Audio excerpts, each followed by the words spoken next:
Баршаңызға қайырлы күн достар. Бүгін мен сіздерге самсаны жасалу жолы өте оңай рецептпен бөлісемін.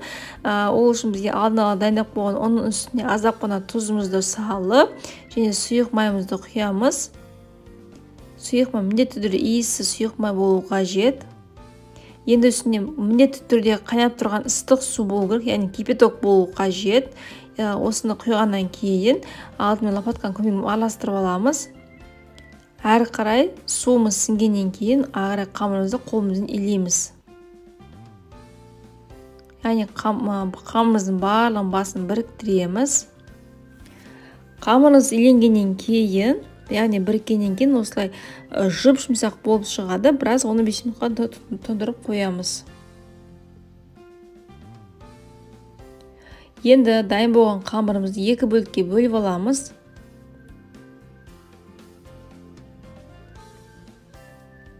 Бір қамырымызды әзірше шетке қоя тұрамыз. Екінші қамырымызға азғантай етіп ұн сеуіп, қамырымызды дөңгелек етіп жаямыз. Жайған кезде тым жұқағып жай бермеңіздер, тым қалың да болмасын. Бұл қамырмен ескеретін жайт кез келген шілпек істесеңіздер де болады, не болмаса чебірек дайындасаңыздар болады. Өте дәмді болып шығады. Міне осылай дөңгелек етіп жайып шығамыз. Енді осыны кесеміз осылай роликпен. Жалпы мен самсаға осы түрін формасын келтірдім. Қазір көресіздер. Сіздер қалауынша кез келген осы қамырмен формасын берсеңіздер болады. Яғни кез келген түрде түйуге болады. Енді жоғарыдан дәл видеода кесіп аламыз. Менде бұл жерде фаршымды алдына дайындап қойдым. Осылай мінеки фаршымызды салып, дәл видеодағыдай түйіп шығамыз.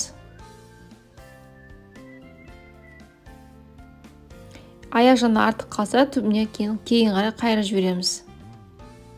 Міне дәл осындай самса болып шықты.